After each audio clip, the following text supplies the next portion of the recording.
Hello and welcome back.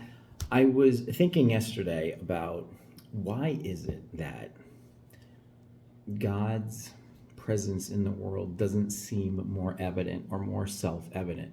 And I was contrasting that to the idea that I've been thinking about a lot lately, which is that if we really stop and take time, not just a moment, but real intentional and extended time to be still, to listen, to hear, and to be amazed by the world around us, I think we have God's presence evident in all kinds of ways. But there's also there are also plenty of situations where we scratch our heads and we say, where is God in all of this? And much of that, unfortunately, are things that we probably can't work out in our hearts or in our spirits, certainly in our minds, without God's gifts of insight and understanding or patience or the healing nature of God working in our lives and in our spirits and on our traumas over time, and us being willing to be led on paths of healing and wholeness. But I also thought that, I wonder if part of why God isn't just more obvious. I mean, in the way that we sort of, I don't know, we look in the Bible and we see stories of God seeming to be much more obviously doing things and interacting in more obvious ways. And one of the things that I think about when I think about why doesn't God interact with us that way, I almost wonder if God were any more evident, if God were any more obvious or any more self-evident, it would basically render human freedom meaningless. Like, in other words, if God's presence and reality and everything were so obvious, right? If eternity broke into our realm, our order, our existence in even more obvious in ways, it would almost be oppressive isn't the right word, but we would have no choice but to react in the ways that kind of presence demanded. Like, there would be no faith, first of all, and maybe that's okay, but his presence would be so all-consuming that we would have no active choices, period. But then I start to think, well, if God's omnipotent, right, couldn't God make a universe in which he could walk side by side with us in super evident, obvious ways, and we still have freedom?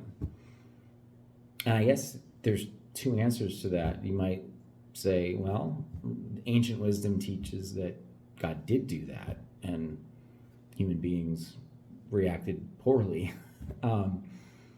But I also kind of think that all of the Christian visions for the world to come, whether you call that the second coming of Christ, or the new heaven and the new earth, the new Jerusalem, in theological terms, we call it the eschaton, but the melting of the temporal away and fading away, and the emergence of the eternal as the one true nature of everything.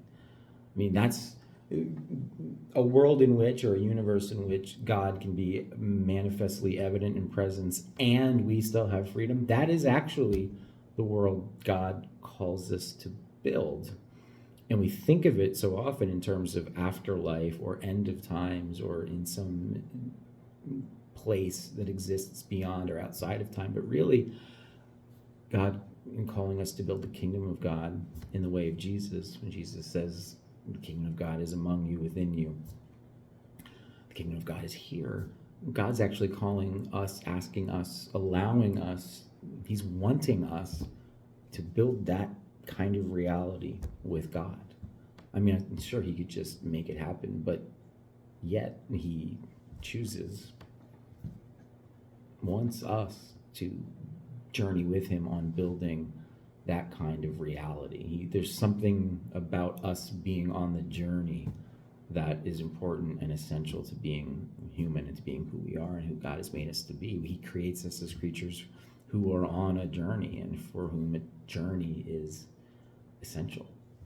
We're not born fully formed, physically, let alone spiritually. And so there seems to be something to do with the passing of time and the journey and the transformation that happens, that God is reaffirming and saying, and yes, I'm actually asking you to work with me in building the kind of world where we can all coexist all the time. And so the incarnation of Jesus, the Christian story and history, is of an inbreaking of the eternal into the mundane and the temporal. And that's about all humans can stand, apparently, because even that we reject. We kill God even when he comes to us in that unassuming way. Imagine our reaction if it were bigger. So instead, he calls us to build that bigger with him. Maybe I'm wrong, but I'm thinking about that. Be well, be blessed.